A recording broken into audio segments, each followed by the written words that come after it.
आपको बता दें कि पूर्व मंत्री और भाजपा नेता जनक राम ने प्रदेश कार्यालय में एक प्रेस कॉन्फ्रेंस का आयोजन किया, जहां संवाददाताओं को संबोधित करते हुए पूर्व मंत्री जनक राम ने विपक्ष पर हमला बोलते हुए कहा कि केंद्र की भाजपा सरकार की उपलब्धियां आई हैं।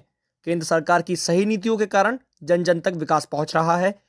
इस अवसर पर उन्होंने केंद्र सरकार द्वारा चलाए जा रहे कई कार्यक्रमों के बारे में चर्चा की।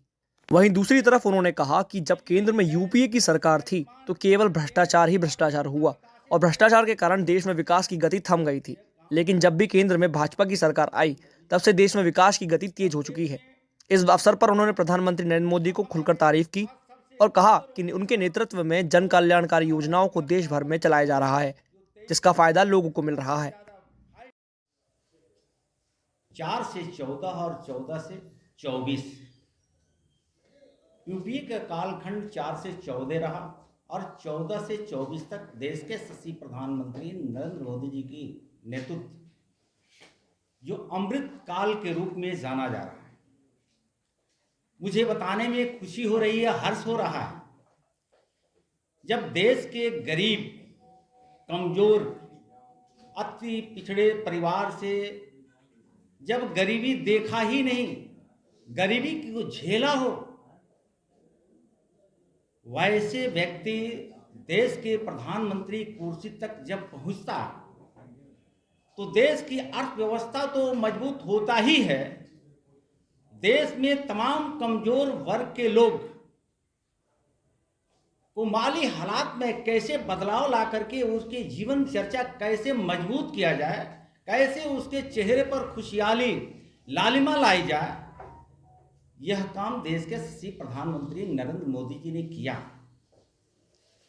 मैं 4 से 14 इसलिए चर्चा किया, यूपीए की सरकार में जो उसके पहले यशस्वी पूर्व हमारे भारत रत्न के सम्मानित श्रद्धेय अटल बिहारी वाजपेयी जी जो अपने कालखंड में जो देश को जीडीपी अर्थव्यवस्था को मजबूती दे करके यूपीए को गए, उस अर्थव्यवस्था को भी 4 से 14वीं यूपीए की शासन चलाने वाले लोगों ने संजो करके नहीं रखा। जैसा आपने स्वयं जानते हैं, देश में सर्वविदित है कि यूपीए की कालखंड में जिस तरह से भ्रष्टाचार का अखंड आम लोगों में ये चर्चा बनी रहती थी। उस समय 2G घोटाला,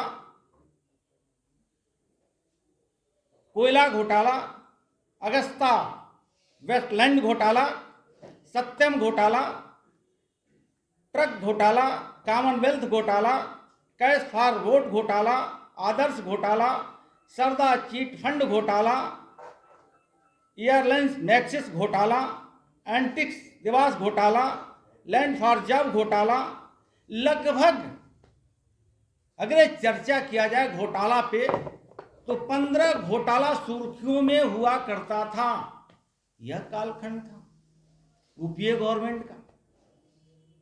हमारी सरकार आने के बाद से लोगों की अच्छे लगने वाले निर्णय की जगह ऐसे निर्णय लिए जो हर समाज के, हर तबके के, हर गरीब गुरबे के उस चेहरे पे मुस्कान देखने को मिला। हमने देखा कि शौचालय बनाने से भी देश को जीडीपी बढ़ सकती है। बिजली गैस कनेक्शन, आयुष्मान कार्ड देने से भी अर्थव्यवस्था विकास दर में वृद्धि हो सकती है। यह काम देश के यशस्वी प्रधानमंत्री नरेंद्र मोदी जी ने किया। तब देश में 2G घोटाला, अब हमारे पास सबसे कम दरों के साथ 4G के तहत आबादी का व्यापक कवरेज, जो 23 में दुनिया में सबसे ज्यादा 5G का तेज आउटलेट रहा है। यह करामात देश के यशस्वी प्रधानमंत्री नरेंद्र मोदी जी के नेतृत्व में हुआ है।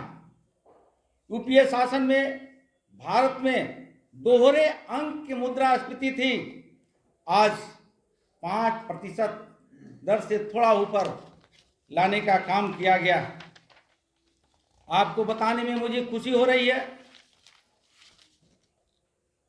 कि जहां एक और यूपीए कार्यकाल में महंगाई तेजी से बढ़ी और महंगाई दर 8.2% तक पहुंच गई, वहीं दूसरी ओर आदरणीय देश के प्रधानमंत्री नरेंद्र मोदी जी के नेतृत्व में कुशल नीतियों के चलते महंगाई को घटाया ही नहीं, लगभग 5.0% से निचले स्तर पर पहुंचाया है।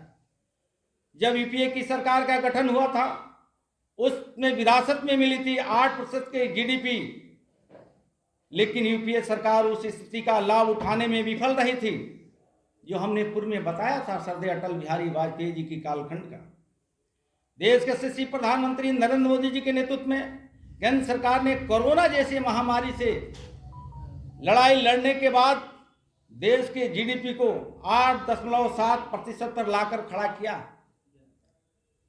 हम देश की जनता की तरफ से, बिहार प्रदेश के 13 करोड़ जनता की तरफ से भारत सरकार के वित्त मंत्री आदरणीय श्री निर्मला सीतारमण जी का, जो 14 से 24 तक अपनी सरकार का श्वेत पत्र जारी करके देशवासियों को आश्वस्त किया कि यह गरीब गुरबों की सरकार है। इसी कड़ी में मैं याद दिलाना चाहता हूं कि 4 से 14 के जिनके नेतृत्व में सरकारें चलती थी, नेतृत्व का अगुवा सदन के अंदर कहा करते थे कि मेरी सरकार एक खास वर्ग के समर्पित सरकार है। हम धन्यवाद देना चाहते हैं गरीब गुरबा की सरकार, देश के यशस्वी प्रधानमंत्री नरेंद्र मोदी जी को।